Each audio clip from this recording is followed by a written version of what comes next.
Evening, good afternoon, colleagues. We promise start at exactly the hour. It's at the top of the hour, 1 p.m. GMT. Where I am, it's 4 p.m. towards evening. So I would like to welcome you to this webinar, this important webinar about mentorship. So mentorship is very dear to many of us, if not all of us, in our institutions where we work, and we've talked about it passionately in different fora, and it's very dear and central to AFREhealth, and would like to see mentorship take root in our regions. So this afternoon, this evening, we're privileged to have two speakers who are very experienced in mentorship. They have mentored very many, including many of us.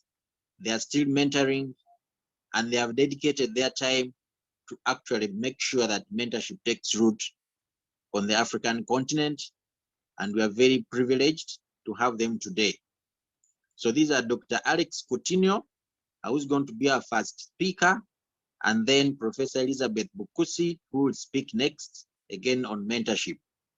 So just briefly, I want to give you the whole CV of Dr. Coutinho. You've read on the flyer, it's very long, but just for you to know that he's a global health leader and very passionate about mentorship. He's an infectious disease specialist, and he has been at the forefront of many initiatives globally. So he's very passionate about mentorship, and he has led several successful mentorship programs. So Dr. Coutinho, we are very happy to be with you today, and we are excited to hear what you have to share with us, and then about mentorship and how we can, make mentorship successful in our institutions. So I won't take much of your time. I would like to invite you to speak to the group, those who are on and those who are joining, and then we can have some interaction afterwards, after our speakers, because I know there'll be a lot of questions. So Dr. Coutinho, you are welcome, and you can share what you have with us to the group. Thank you. Thank you, Roy, and thank you to AFREhealth for inviting me to share my thoughts about mentoring and its role in the professional development of public health practitioners, researchers, and other individuals. I do not pretend to know all the answers, but over a career of 40 years, mainly in the front line of HIV, I would not have got to where I got without I being mentored myself. And perhaps that is the starting point of the story before I even get into my slides. There are 2 or 3 individuals who, looking back, were very critical in developing who I became and who I am today. And I hold those mentors, as I call them. They have many titles. Some are friends as well as being mentors. I hold them very dear because at a critical point in my life, they were able to guide me and give me direction in terms of where I wanted to go and how to get to where I wanted to go. So we will talk more about how one is mentored, how one mentors, and that journey between myself and Professor Elizabeth Bukusi. I'm also very pleased to see that on the participant list, we have Professor Chiguli, because she has written a paper on mentorship in Makerere, and I'm sure she will have thoughts to add. And I also see one of my mentees, Christy Tiwoda, on the call, so that's great. And a few other names that I recognize. So I will start with a few slides. And let me just confirm that you can see my presentation. There we go. So let me just minimize the thumb. There we go. So my title of my presentation is really Mentoring for Leadership. and it's very much a personal viewpoint. That's me in the center a few years ago when my hair was mainly black. And now the years have passed and it's almost gray. And on the left is an important photograph because this is the first cohort of the Kofi Annan Global Health Leadership Program. These are the first 19 fellows who graduated in May of this year. And I will be speaking about them because we had a very strong mentorship component within this program. We are currently on the second cohort of 20 fellows, and next month we shall be putting out a call for applications for the third cohort of the Kofi Annan Fellows. This is a legacy program that is honoring the life and accomplishments of the late Kofi Annan. You may recognize next to me Dr. John Kengasong, who was the then director of Africa CDC, but is now the global PEPFAR ambassador for the United States, and Dr. Ogwell, who is now the acting director of Africa CDC. Now, on the right is an interesting picture because that's myself. And that is one of the doctors who was working in the, who is working actually in the Infectious Diseases Institute. I was the executive director at the time. I wonder if you can guess who's mentoring who. Is it me mentoring Dr. Luanga, or is Dr. Luanga mentoring me? And this is where mentoring can be really interesting. In this particular picture, Dr. Luanga was mentoring me about the diagnosis of tuberculosis. Oh, you can call it educating, but mentoring is a longer process of supporting and educating someone. So I prefer to call it mentoring. He was guiding me, mentoring me in how to diagnose tuberculosis in someone who is also HIV positive. So there is that direction of mentorship. But I, at other fora, would be mentoring him in leadership. And in fact, Dr. Luanga now has a leadership position in infectious diseases. So let's start from the beginning to know this mentor-mentee is not necessarily unidirectional. It can be bidirectional. And as we shall see later, the ultimate objective is that every mentee should in time become a mentor. Now, my focus is on leadership development, and there are at least 5 common leadership development interventions. There's a lot of words here, but it's important that we know this. And I will end with the mentoring. Let's begin with the other 4 because they are often mixed up. So training is the process of passing knowledge, improving intellectual, spiritual, or even physical fitness by learning and applying relevant knowledge and skills. So sometimes what we need is a training course or a trainer. And then we say we need a mentor. No, training is different from mentoring. And then on the right here is counseling. Counseling is giving professional support to people who are experiencing psychological or emotional distress. It helps people to come to terms with their situations and make the most of current strengths and opportunities to resolve their current challenges. All of us, at some point in our career, in some point in our lives, have these experiences that cause us emotional distress. And the answer to that is counseling. The answer to that is not necessarily mentoring. So someone who, for whatever reason in their career, needs a counselor should not assume that a mentor is going to answer that need. On the bottom left is coaching. Coaching is partnering with clients in a thought-provoking and creative process that inspires them to maximize their personal and professional profiles, primarily by focusing on leadership competencies. So coaching is very specialized, and it is given usually by accredited coaches. There is an accreditation system because there are skill sets required to be a coach, and a coach focuses mainly on your leadership competencies. And your leadership competencies will often come out after a series of psychometric tests, as well as perhaps a 360-degree appraisal, which will give you feedback from others that this area of leadership, you are strong, and this area you are not so strong. So in your discussion with a coach, you will focus on building strength in those leadership competencies where you are not as strong and which are needed for you to succeed. Coaching is not mentoring, even though there is an overlap. And finally, bottom right is consulting. Consulting involves seeking and providing specialist advice on a specific challenge in a specific area. And it assumes a consultant that is a subject matter expert. So in a way, Dr. Luanga here was my consultant. I was asking him, so what are the lung changes you see in someone who's HIV positive? And for that short period, he was my consultant. But if I then wanted him to continue building my competence in tuberculosis and HIV, then he could have taken on the role of a trainer and eventually perhaps become a mentor. So let's come to mentoring.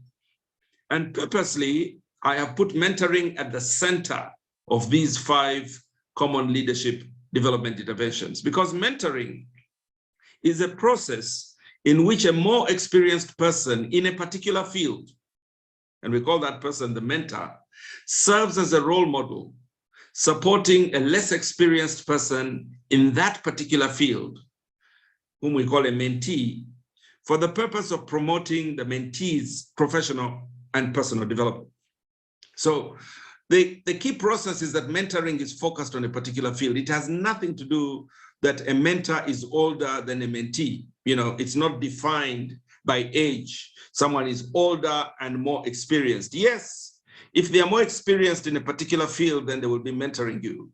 But the field in which you need to be mentored, the expert might actually be younger than you. So let's debunk that myth that mentors are always people like me who are, well, 63 in my case, or older than the mentee.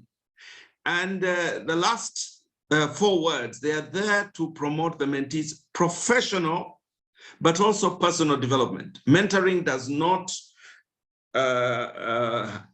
sort of restrict itself purely with the professional development of an individual. They, in instances, will overlap the personal development, particularly of individuals who have personal challenges to achieve their full potential. The reason I put mentoring right in the center, right here, is that a good mentor knows when their mentee would benefit from training. They would know when they benefit from counseling. They know when they would benefit from coaching, and they would know when they would benefit from getting a consultant to help them. So the mentor is almost like the guide who listens to the mentee, who hears what the mentee has to say, and then provides some options. Now, those options might come from the mentor themselves, but a good mentor also knows how to refer people to different places. For instance, supposing someone is doing their PhD, but their home situation is very challenging for whatever reason. Either there may be responsibilities for children, for parents, there could be financial issues, there could even be abusive issues. In that case, the mentor would not say, this is not my world. The mentor would say, you know, I know a counselor, or there is a counseling service that I know that can help you. And these are the benefits of counseling. So it's important from the start, I think, from my point of view, for a mentor to know that they need to play this role. And I'm sure you will have questions about this when I finish my talk. And in fact, it is really the interplay between these different mentoring, coaching, and leadership development training that builds leadership capacity. Now, not all of us have had the chance to go through this. I had leadership development training for the very first time when I was 40 years old. And I had been a leader at that point. But when I went for training, I asked myself, why did I not get these concepts early on? So it's never too late to have leadership development training, but we should be looking to do this much earlier in people's career. Apologies. As for mentoring, which is for personal and professional growth, I was being mentored, but I didn't have a word for it. I just thought, oh, these individuals are really important to me. They are helping me make decisions. I am able to reflect what I'm trying to do. But I didn't know they were my mentors. It was much, much later when this issue of mentoring as part of leadership development came into being. As for coaching, I've never been coached, at least not formally. And so there may be a time that I may need a coach to address some of my leadership competencies. The trouble in Africa is there are very, very few coaches based in Africa who are accredited. And those few are quite expensive. But we are trying to build the number of coaches because this becomes very important, particularly as you take on roles in senior management. For instance, I became a CEO of the largest HIV NGO in the world in 2001. And although I had done some leadership development training, I had never been a CEO. I had never engaged with global actors like the bilaterals at that time. There was no Global Fund or PEPFAR at the time. And yet I found myself thrown in the deep end. I would have benefited very much from a coach, but I didn't have a coach. Nonetheless, I had individuals who provided me with advice that could have been mentoring or coaching. Up to now, I'm not so sure because there is some overlap between the two. And really, when you have a good mentor, the main areas of focus on the left is your personal professional growth and factors that may impact that efficiency. Coping with the VUCA environment. So VUCA is what we call the volatility, the uncertainty, the complexity, and the ambiguity of the external environment. And COVID is a perfect example of VUCA. And a post-COVID world that we are in that also includes the interplay of food insecurity, war in Ukraine, energy prices, and so on and so forth, is a perfect VUCA. So a mentor is very useful in saying, despite all these unknowns, this may be the way in which you can proceed, because they have probably already experienced a VUCA environment in the health sector. And then on the right are the functional aspects. How do you maneuver systems? How do you maneuver networks? How do you deal with work culture? What about the office politics? What about the politics in the Ministry of Health? So the context in which one operates can make or break you. And it's important that you have a mentor who understands this, who is able to listen to you and your challenges and provide you with guidance or advice, partly based on their personal experience.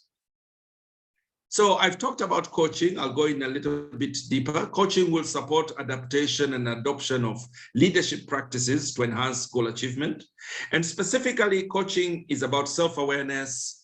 There could be a specific leadership challenge that you are tackling that you need a coach to guide you on how to do that. And it may also help you with specific skills, competencies, and principles of leadership, which is what we are doing in the Kofi Annan Global Health Leadership Program. And what it does is a good coach is thought-provoking, and it's a creative process with you, with the coach and yourself, to deepen your learning about how to be a better leader. Whereas mentoring has different approaches. So mentoring can be structured or unstructured. Now, by unstructured, I mean that two individuals decide that one is going to be a mentor and the other is a mentee. And they say, well, whenever you need advice, please contact me. Whereas structured coaching has got guidance. It has a standard operating procedure. This is when we shall begin the mentoring sessions. There will be 6 sessions. There'll be a session every month. These are the rules we will abide by, and so on and so forth. And you can read around that because there are advantages and disadvantages of structured or unstructured mentoring. AFREhealth is taking a more structured approach to mentoring with its fellowship program. Mentoring can also be long-term. For instance, the mentors who I remember have been my mentors for decades, 20, 30 years. And that kind of long-term mentoring is more focused around your career. Or it can be short-term and project-focused. So for instance, with the Kofi Annan Global Health Leadership Program, the mentors were asked to commit 9 months, just 9 months, in order to help the mentees complete their project.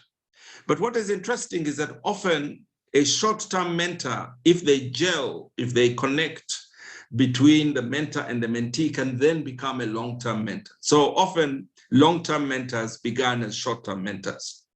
And finally, mentoring is usually one-on-one, mentor-mentee. But in certain instances, we're exploring group peer mentoring.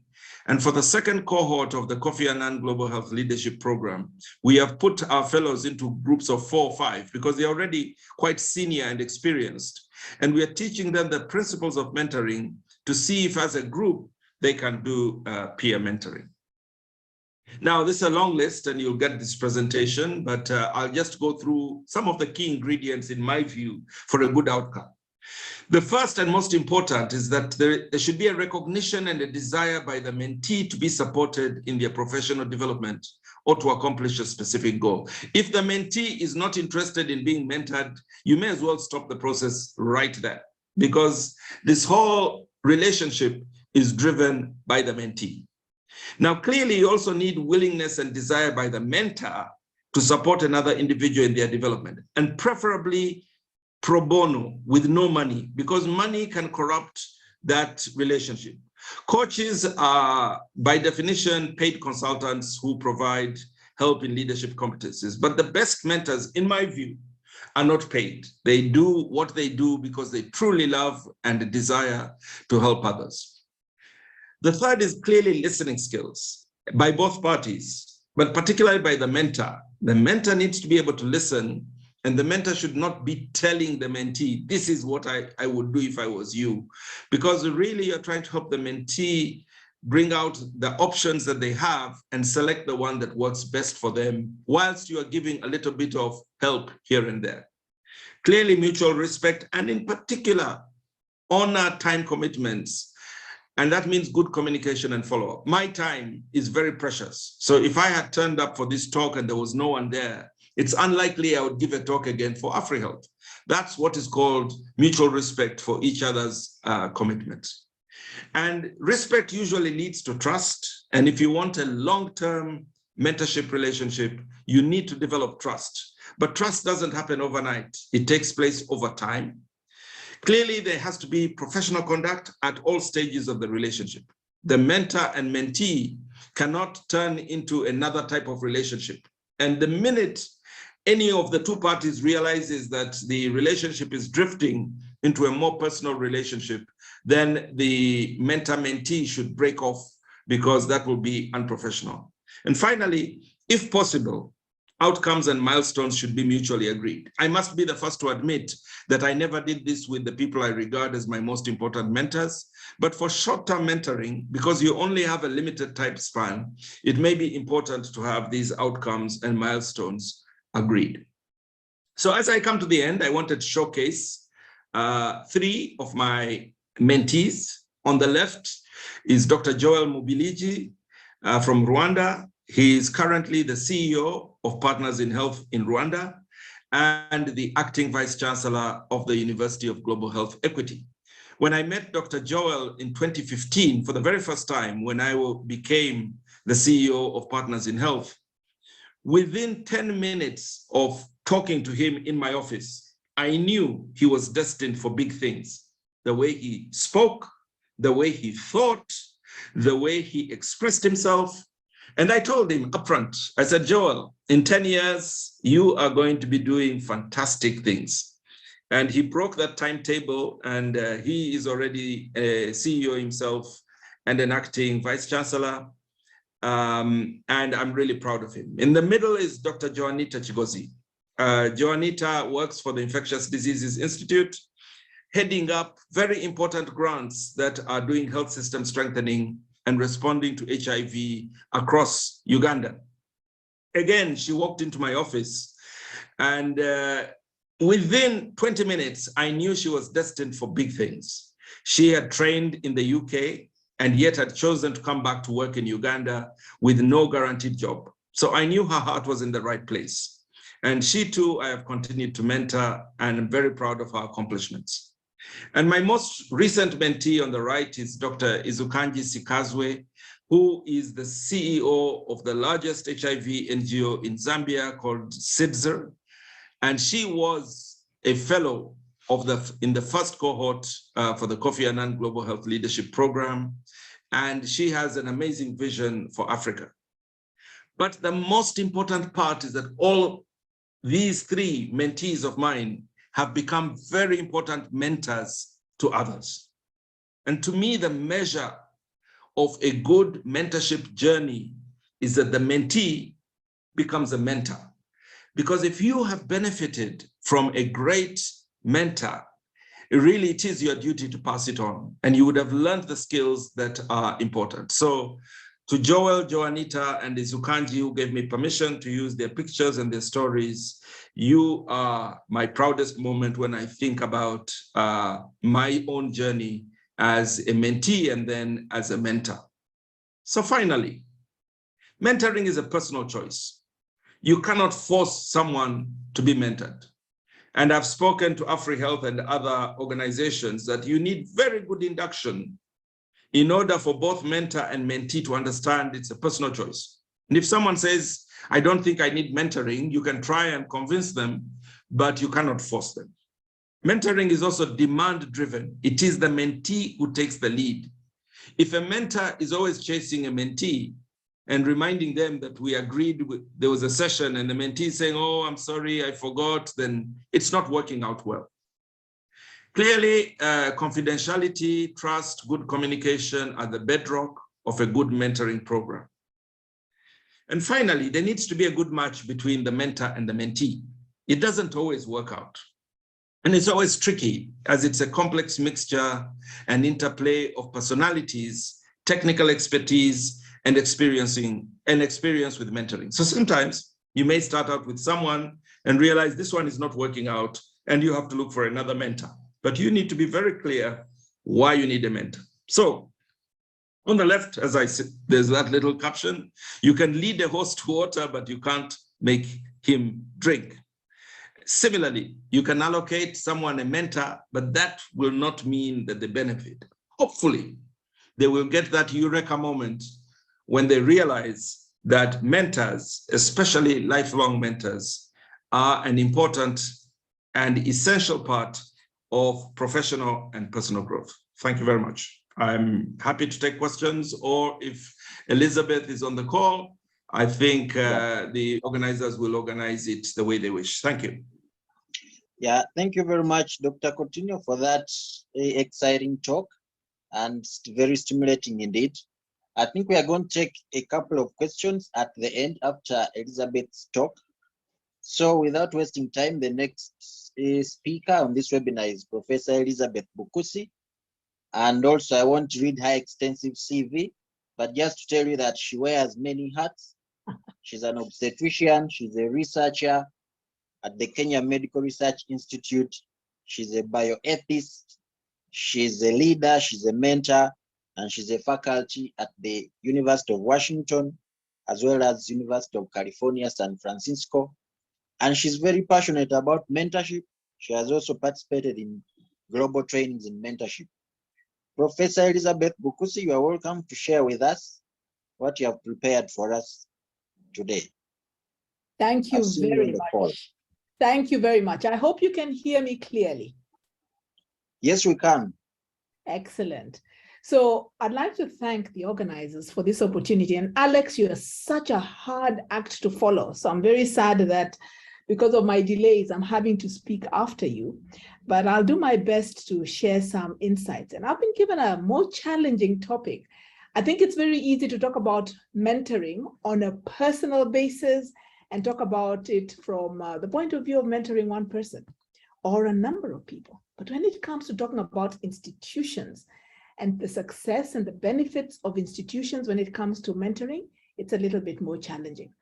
I do apologize for coming late on the call. I'm in Dar es Salaam at a research regulators forum where we are talking to the regional regulators about how to improve research regulation processes. So it was too good an opportunity for me to pass up, and just delays in logistics. That's why I came on late. But let me take a few minutes before we have time for you to just interact with us and ask us questions to talk about institutions. And I was asked to talk about institutions and mentorship and the benefit. Now, I decided today I was not going to let you watch a PowerPoint presentation, but just try and see if I can talk you through some important points that I think we at Cambry have learned from when it comes to institutional mentoring. Let me start with a story about my own institutional mentoring that started in my home when I was a young child growing up. Now, for those of you who may have heard from me before or who have interacted with me, I often talk about my siblings as being my first research laboratory. They were also my first research mentoring team. Now, we were born in an era when contraception and family planning was still a challenge. And I keep saying that my parents were sort of surprised. Every year, another one of us showed up. And so we're like a little staircase of 5 little individuals following each other every other year. Now, my older brother has amazing sense of curiosity. And I recall one particular day when we were growing up and the place in which we lived then had a garden. And we came across a tree that had a hole in it. And in this hole, there was a buzzing sound. Zzz. And my older brother, with all of us, of course, happily following after, as often happens with children, you follow the leader, someone steps out, mentoring process, you follow them to find out what they're doing. My older brother walked up to this tree, took a big stick and told us, you know what? These look like bees. And of course, the rest of us were all curious. So what are these bees? And he said, you know, if you want to make bees excited, what you do is you take a stick, you put it inside where the bees are, and you shake them out, and then they'll get excited. And all of us, innocent, wide-eyed, were watching him. And he took the stick and he put it inside the tree and he shook it round. Now, I can almost hear some of you holding your breath because you can imagine what happened next. You put a stick inside a beehive and you shake it round and the bees come out. Suddenly, there was this big swarm of bees that came up after all of us. And of course, the natural thing is you run. And so we ran. And what happens? The bees follow you. To make it worse, my eldest brother, in the process of putting in the stick, inadvertently came out with a queen bee. So he was running, but he had the queen bee on a stick with him and he didn't realize. And of course, the bees were going to come after him and come after their queen.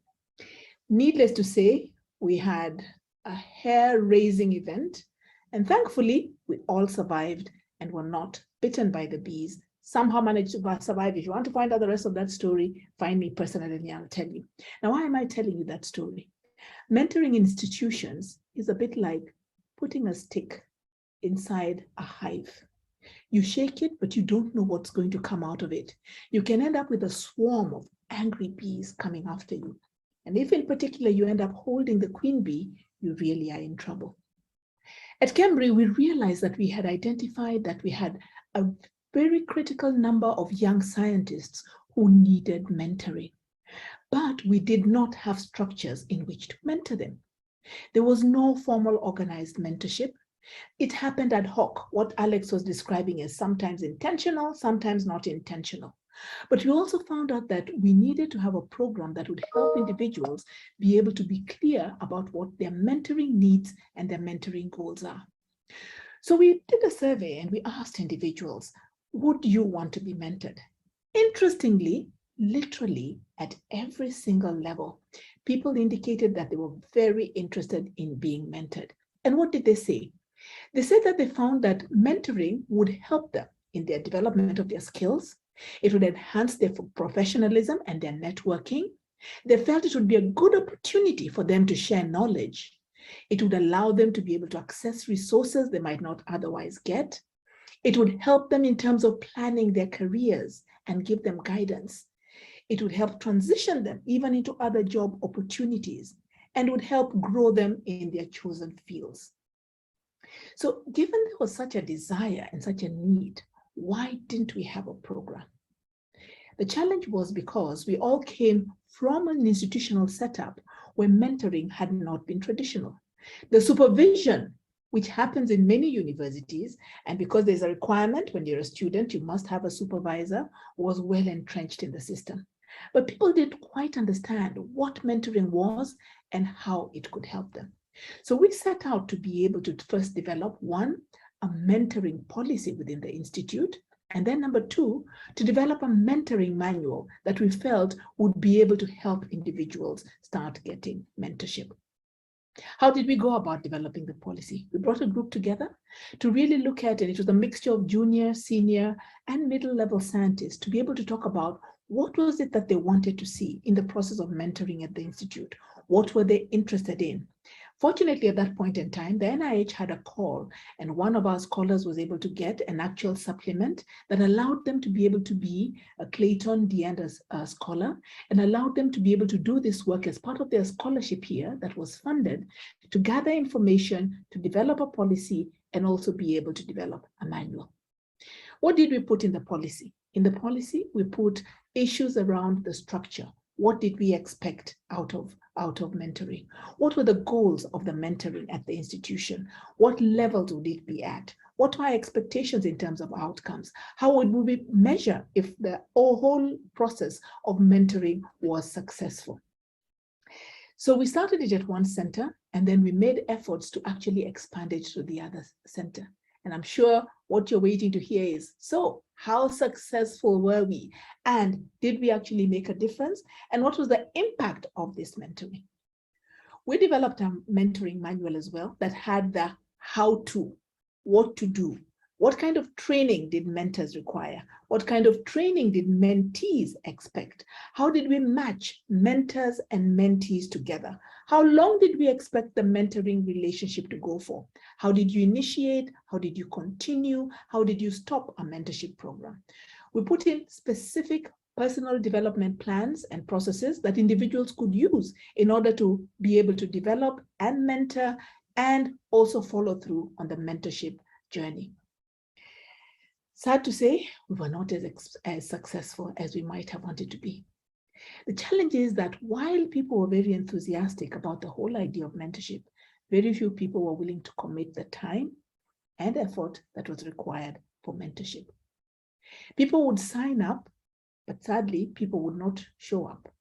Mentees and mentors alike would often struggle with just finding enough time to contribute. We also struggled with how to match up the mentors and the mentees themselves. We tried to put a pool of individuals together where we'd say, could you tell us the area that you're interested in getting mentorship in, whether it's specific for just career development, whether it's related to a specific line of research that you're interested in, and then try and see whether we could match up these people. Again, very challenging. Sometimes the areas in which people needed mentorship for, we couldn't find appropriate mentors. Sometimes there were too many people who wanted a specific kind of mentoring, and the individual concerned just didn't have enough time to connect. The mentorship journeys started, but then didn't continue because people didn't follow up on a regular basis. So what are some of the lessons that we learned? People really yearned to be mentored. They really, really wanted to be mentored, because they felt that this is someone who would give them an opportunity to be able to share their concerns from the social to the academic to the career options. They had a challenge, however, because trust took time to develop. Commitment and competing priorities were very challenging. And people didn't always gel, and Alex mentioned this. Sometimes the relationship didn't quite take off. The chemistry wasn't what was quite expected. The other challenges that we found was that often, mentors were seen as a very powerful figure. And rather than becoming an opportunity to show direction, it became an opportunity to simply say, do or don't do, which didn't work very well, especially for the junior scientists. We struggled with getting this implemented within the institution. And what are the things that we're struggling with? One, we wanted this to be embedded within the performance contract itself. The institution expects you to be able to do certain things within a year. And we were asking, can mentorship be included as part of somebody's performance contract so that if at the end of the year, they can show who they're mentoring, not supervising, but mentoring, that becomes one of the things that counts as points when it comes to actual promotion. We were also talking about, can we get resources to train mentors and to also train mentees? And that was also difficult. Mentoring requires a change in institutional culture and attitude, and changing an institutional culture from a very supervisory direction to a mentoring, where there's a culture of openness, trust, support, was extremely difficult. So even though we had the policies and we had a manual, the standard operating procedures, it was very difficult for us to be able to institute it on an institutional-wide basis. But all is not lost. We actually did manage to get some mentorship relationships going on. And what have we seen from the ones that we've been able to evaluate? From the relationships that have worked, we have actually seen, literally, as we say, when you stand on the shoulders of giants, you stand even taller. We've been able to see younger scientists who have been able to be propelled within a very short period of time in terms of their ability to be able to attract grants, in terms of their publishing, in terms of their career development. And as Alex said, the true test of successful mentorship is they are mentoring others in turn. And in the groups we've been able to follow up where mentorship has taken place, we've been able to see an expansion in the number, in the funding amounts, and in the resources that these individuals have been able to bring into the institution. We've also seen a growth in the individuals who've been mentored and who in turn are now growing and starting to mentor others. What else have we been able to see? Networks. Networks that have grown. Because when you work with a mentor who provides you with their networks, it means you're multiplying the people who you can work with and getting to know other individuals who expand your network exponentially. So overall, it has actually been very beneficial for the institution in terms of increased funding, training opportunities, publications, and actual research activities. But we are still working on this. And what is our goal moving forward? We are still trying to ensure that we are using the tools and the policies to try and make sure that these can be entrenched within the institution, and still working to see whether indeed the performance contracting required of middle and senior level scientists can include an element of mentoring that requires them to be able to support other younger scientists and mentor them as a part of scientific development. We're also still working on, can we have regular seminars and regular trainings that alert individuals, young people coming into the institute, in terms of mentorship being an option, but also training scientists on how to actually mentor. For many individuals who have been supervised and not mentored, the mentoring culture and concept is a little bit foreign, and it isn't a natural fit or something that they automatically take up to be able to do. So in that brief story, I just wanted to share with you, because my mandate was to talk about institutional mentorship. And I can say from the institutions that I've worked with, that I've had opportunity to work with, where they have been able to institute and measure mentorship, like at the University of California, San Francisco, where mentorship is actually something that allows people to be promoted, at the University of Washington, where mentorship is one of the required performances of senior staff, that you can actually see exponentially how these institutions are able to grow their research portfolio, grow their research ideas, and be able to do very well in the field of science. Each individual only has 24 hours in a day. I always think about the people whom I've mentored as they increase my 24 hours. For every person who I work with, who I support and help them build on their expertise and their abilities, I have expanded my own ability through the work that they are going to do. So what's the take home that I hope that you'll be able to go with? Institutional mentorship and entrenching it is a difficult job. If you can get buy-in from the highest levels, or if you can get individuals who have been mentored, who truly understand and believe the concept, if they're serving in levels where they're able to make an impact, they would be your best ambassadors in being able to encourage and push for an institution to be able to have mentorship as a goal. It's not going to happen overnight. It will take a long period of time for you to be able to entrench it. But I can say from where I sit, it definitely is something that is worth doing because the returns are definitely worthwhile. I want to stop it there and then allow you to be able to ask questions. I'm sure there's a lot of questions you probably have. I hope there'll be more questions for Alex than there are for me, but I sincerely hope that you will recognize the fact that building mentoring into your institutions will be of benefit to everybody. Thank you very much. And Roy, I'd like to turn the mic back to you. Thank you very much, Professor Bukusi, for that talk, and the story that kicked us off was very interesting. So colleagues, you have some minutes for you to ask questions or post them in the chat. Please put up your hand and direct the question to any of our speakers. We can take about 5 questions and then they will respond. Then we can take another round. Ibrahim. Yeah, thank you very much. Yeah, thank you very much for the opportunity. And I really appreciate having the 2 speakers on board, and really we have a take-home point from them. My question is, this can the mentorship be something be prepared intentionally, or can it occur by chance? For instance, if one is being supervised by somebody, that means it's going to be an automatic mentorship. If one is going to be taking the class facing like a group, it's going to be an automatic mentorship. I knew by default, mentorship is learning from someone, intentionally or unintentionally, knowingly or unknowingly, because we all build our skills based on that. And to conclude my question by a simple story, when I applied for PhD, I was almost getting down. I asked the supervisor, I want to be mentored by him. And that's some good word mentoring. Yes, take me through. Thank you very much for the opportunity. Thank you very much. Priska? Yeah, thank you, Roy. Excellent presentations from the 2 professors. Thank you so much.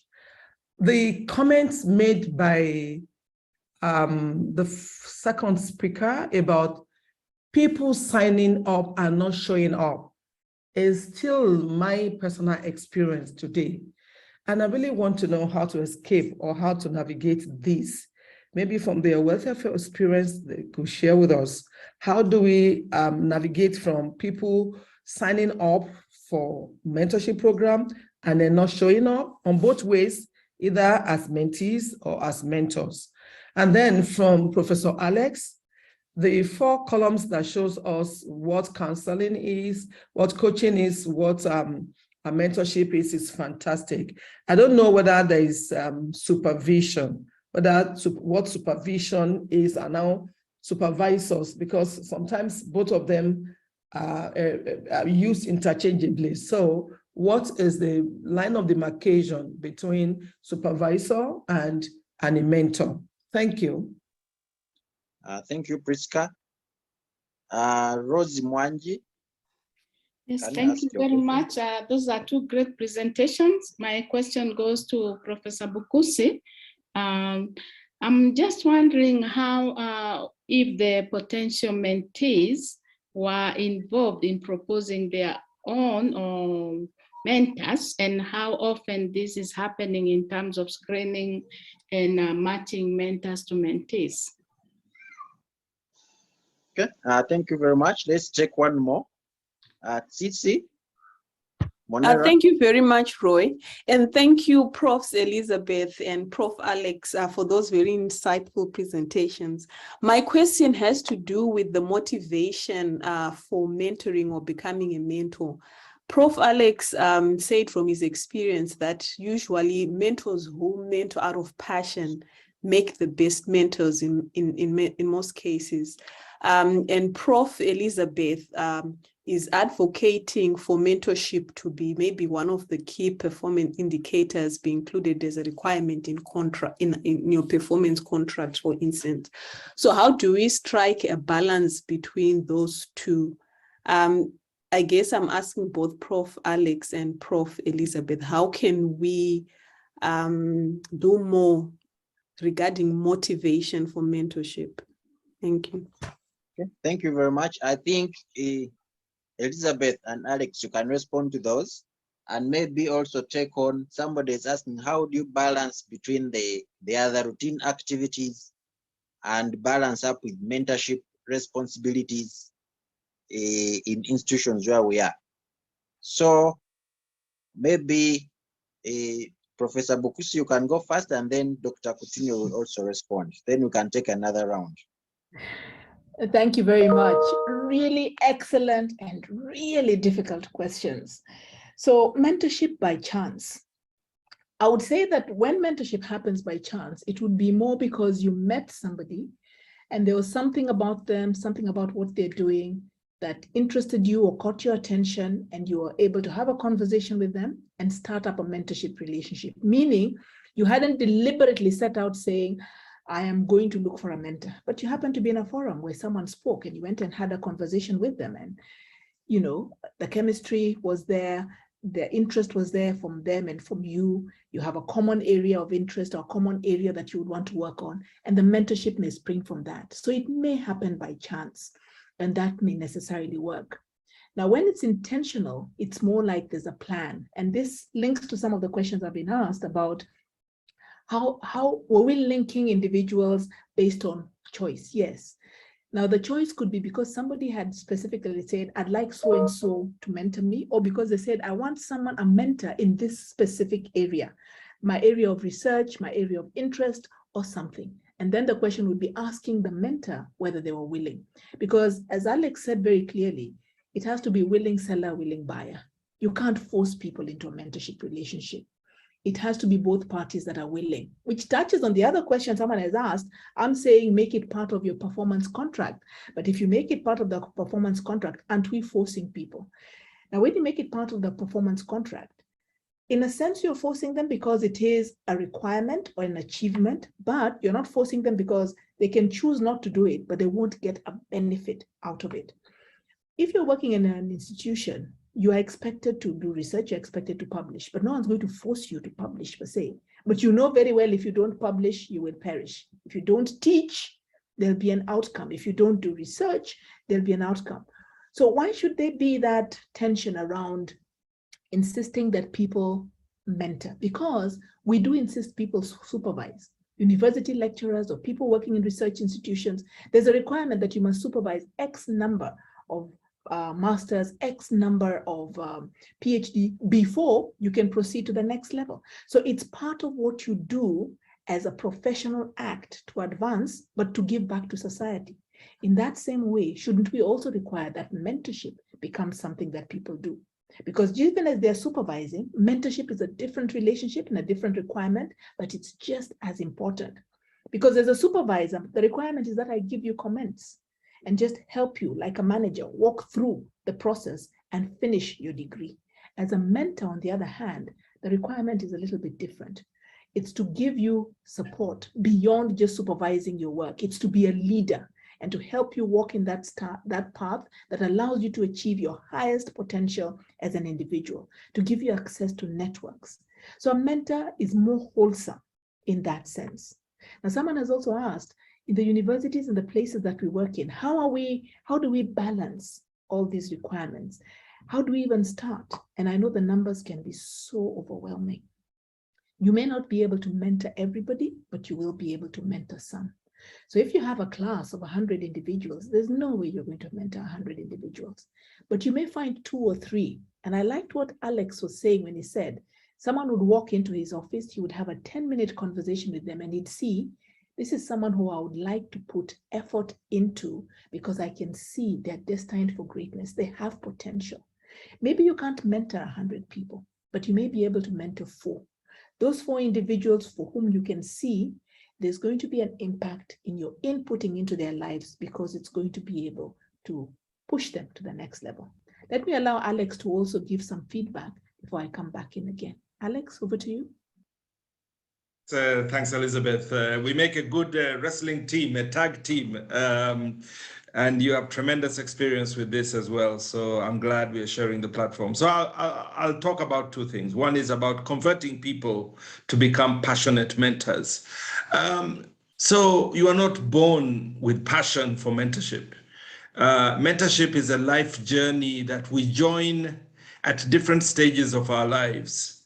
Those of us who love people and who love to see other people develop, those of us who love to provide support, clearly become passionate very quickly. And I'm sure you can tell that both Elizabeth and I are very passionate mentors. But that doesn't mean you cannot convert someone who might even be skeptical about the benefits of mentoring by a good induction program. This is why we are having this conversation today. It came out of a bad mentoring experience. So last year, I was a mentor for two individuals who are part of the AFREhealth fellowship, the new fellowship, and they never turned up. I really felt bad. I thought, wow, I've agreed. I have made myself available. They only came once and I never saw them again. So I talked to the secretariat and said, you know, why don't we begin by proper induction to both mentors and mentees about not just the need and importance, but the benefits. Because as Elizabeth has said, if you are a researcher particularly, your mentees themselves will both help you with the work, but will also help you with publications down the road. Your output and your areas of interest are going to grow as a mentor. So there are clear benefits. If you're a leader, it means that your mentees know the way you think, your principles, your values, and you will be able to delegate and get many, many things done. I headed up organizations with 1,200 people. I could never have supervised all of them. But the people that I mentored, I never had to look too closely. They knew what the principles were that I was looking for in leadership. So that's very important. That doesn't mean everyone will be passionate about it because it does take time. As I mentioned, usually we are not paid to be mentors, but the lifelong, I tell you, there is nothing as heartwarming at my stage of my life when someone walks up to me and say, oh, Alex, Dr. Alex, you are my mentor and I will never forget that. You know, that is, how do you monetize that reward that you have made a difference in someone's life as much as other people have also made a difference in my life? So I'll deal with the second one is, what do you do with people who sign up and don't turn up? So as you can see, my story was, in this case, I had mentees who never turned up. Sometimes mentors also don't turn up. And it goes back to, we really need to invest at institutional level. We really need to invest even at personal level to talk more about these benefits of mentorship as well as the other leadership interventions. You may be what you think is a pure researcher, but there's no such thing as a pure researcher, because as soon as you start growing in whatever field, you need leadership skills. You also need connections. You need collaborations. You can only get those fully if you have a mentor, or mentors can also get the same connections through their mentees. So we need to be able to let people know very early in their careers that there is something called mentorship. Because as I said, I was mentored without me having a name to it. There is such a thing as leadership development and so on and so forth. Institutionalize them, and slowly by slowly, we will have a movement in Africa that values mentorship as much as supervision. And let me make it clear, it's very hard for your supervisor to be your mentor because there is a power relationship there. And people, you know, your supervisor may just tell you what to do and you do it. That's not what mentorship is about.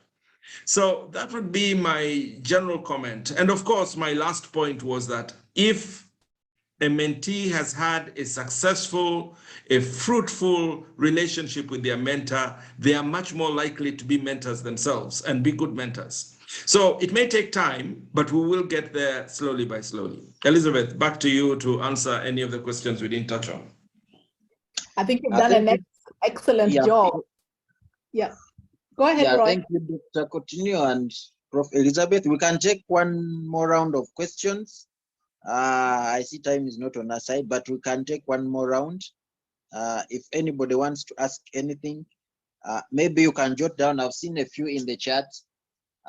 You both talked about institutionalizing mentorship. So how do you begin, and where do you begin to do this? Sometimes efforts, you know, people begin and then they fail halfway. Then about somebody asking about mentoring starting early on during the training for undergraduates, master's students, and even PhDs, rather than waiting for, you know, in-service professionals. How do we start with the, you know, with the pre-service people like the students? And then the last one in the chat was about mentorship programs seem to have taken root in the Anglophone regions. I know you've moved widely in mentorship training and less in the Francophone zones. So how can this be addressed, especially on our continent, so that we can have, you know, nobody is left behind? So those are the questions. I don't know if there is anybody who would like to ask. I would like to receive 2 more questions, and then we can let our presenters answer and we can close off. Priska, do you have your, I can see. Roy, no, I was asking Modibo's question. I don't know whether that has been answered on the components of a needs assessment of institutional mentorship. Did you say on the chat? Okay, there's something about the components of the needs assessment. So generally, I think it's around, you know, how do you start this? How do you initiate this? A needs assessment for mentorship within an institution. Both, I think, Anne and Alex will tackle that. And then I'll let Gabriel to ask the last question, and I can let you answer. Legacy, please unmute and ask.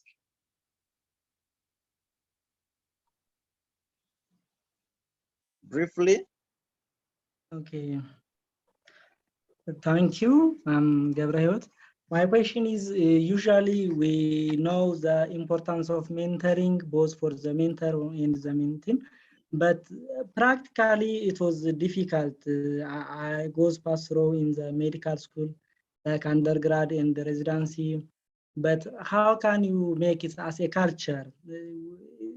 We all understand the benefits of mentorship, but the main problem from my experience, even including some of my friends in the institution, the main problem is adapting as a culture and doing and proceeding in that way. So how can you make that as a culture and doing day-to-day activity as a mentorship? Thank you. Okay, thank you very much. There is a question directed to Dr. Coutinho about mentoring approaches. Which one is better, one-on-one or peer mentoring? I think you can respond to those, Elizabeth, and then Dr. Coutinho will come. Thank you very much. Let me take the easy ones and then give Alex the hard time. So starting off with the issue of developing a culture, it takes time. Nothing happens in a day. And the reality is, for any culture change, someone has to start. So I'm glad that there's someone who has that interest and says, how can we change institutional culture? Because guess what? Movements start with one person. Look at all the movements that have happened worldwide. Black Lives Matter, even governments have been changed by one individual who sees something, takes a stab, starts a movement, and it keeps changing. So don't ever think that you don't have the power to be able to bring change. It may take time, it may start small, but you can make a difference. So start where you're at. Yes, being mentored from an earlier age or from an earlier space definitely helps. And mentoring and encouraging the people you're mentoring to mentor others really makes a difference, because it starts that culture of mentorships and starts changing the issue of just supervision, whereas Alex clearly described, there's a power imbalance that makes it more difficult. Mentorship is really wholesome in a lot of ways. It's not just about one thing, it's about the person, not just the project or what you want to get them to be able to finish. The components of needs assessment, it's finding out, one, whether people want to be mentored, if they understand what mentoring is, if there's any mentorship that's going on within the institutions. If there was to be mentorship, what would people want it to look like? How would they want it to be implemented? What are the things that they would want to see? How would it be evaluated? So one can tailor make it depending on your institution and what would work best for you. Alex, you can answer all the difficult ones which I haven't touched. Yes, let me just get my face back visible and try to deal with a few things. So let me deal first with the Francophone versus Anglophone. I'm not so sure that even in Anglophone, we have really grown mentoring or institutionalized it as much as we should. The fact that Elizabeth and myself happen to come from an Anglophone part of the continent does not necessarily mean that there are mentors all over. Now, I have, in working with the Kofi Annan, found that there are definitely organizational cultures that are different within Francophone countries, and that might be related to the colonial style that was carried over in the way particularly the civil service works. And one needs context in that. But organizations like AFREhealth, like Africa CDC that work continent-wise, I think can help to grow many things, including mentorship, not just to Francophone, but also to Lusophone and Arabophone, and now that Swahili is an official AU language to those countries that speak Swahili. So yes, there might be more experience or knowledge about the benefits of mentorship in Anglophone, but definitely not enough yet. There is a journey there, but other places may have a much longer journey. There's always a challenge when you have a very, if you have, in any country, regardless of language, if you have a very authoritarian style and where people provide too much, how shall I call it? Their bosses are, I hate that word boss, but their bosses are real bosses, you know, so they don't even want mentorship. They want to be told what to do. And so changing that culture will take time wherever that is. There was a very specific question. What is better, one-on-one or group mentoring? I don't know. We are trying out group mentoring, not as instead of, but in addition to. Clearly, mentoring is, especially long-term career mentoring, generally is one-on-one. Although it doesn't mean you have one mentor only. You could have 2 or 3 different mentors helping you with 2 or 3 different processes going on in your life. As I said, I had 3 mentors. So let's not think of a lifelong mentor as being only one person. It could be several. They could come in and out of your life, or they could simultaneously be helping you grow. We are trying out with our cohort whether group mentoring would be a good entry point for small groups to mentor each other based on the experience, but it's not instead of, it's in addition to. So I'll stop there and see, Elizabeth, what have we missed? I have to keep reading the questions and check out. So over to you if you've read something. You've captured them all, Alex. You've done a great job. You've captured them all. Yeah, so there's a very specific question to me, Dr. Alex, how can a young professional with a pharmacy background be mentored? Well, you have to look. You know, I don't know which country, Kezia, you are in, but around you, there must be people that you can approach. You know, I have a philosophy in life. I always ask, because the worst that someone can tell me is no, but sometimes they may say yes. So if you don't ask, you don't get. So you approach people and say, look, I am a young, but you must know what you want. You must say, look, I've trained as in pharmacy. I want to grow to be a researcher, or I want to grow to be a program leader, or I want to discover drugs for Africa. Could you be my mentor? And someone may say, but I don't have time. And say, well, could you be my mentor for 2 or 3 months, just to give me 2 sessions?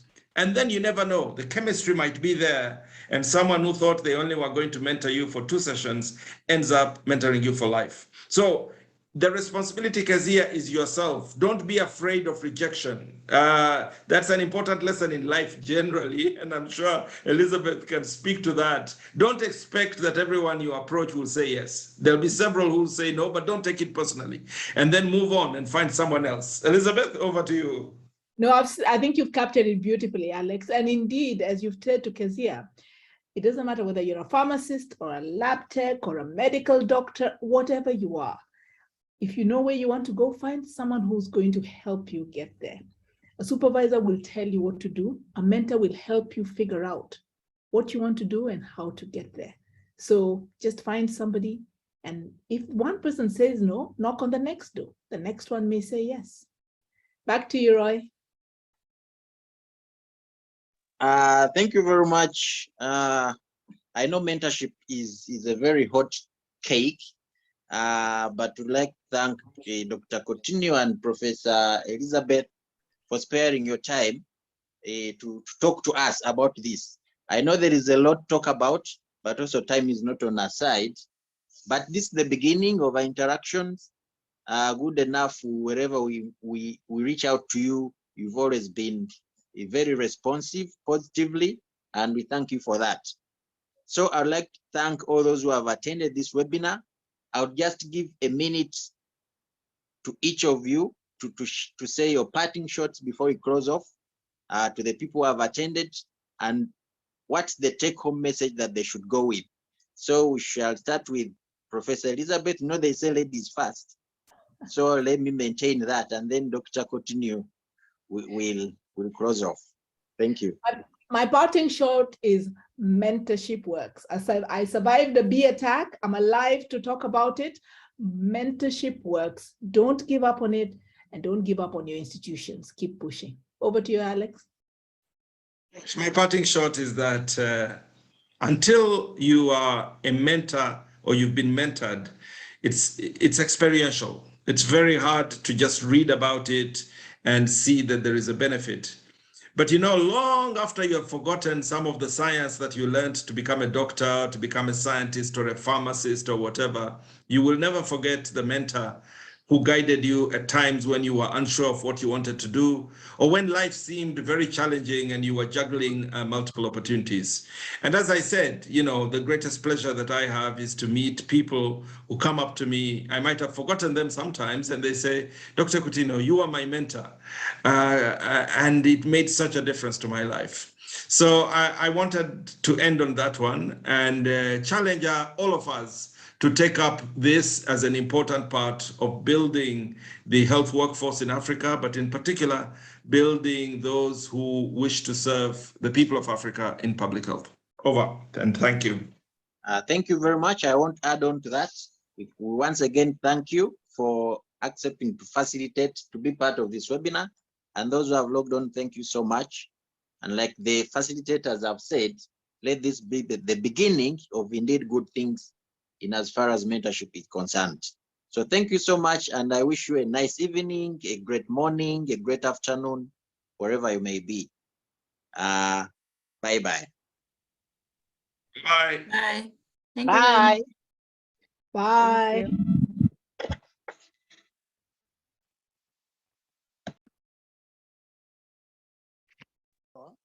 Bye-bye.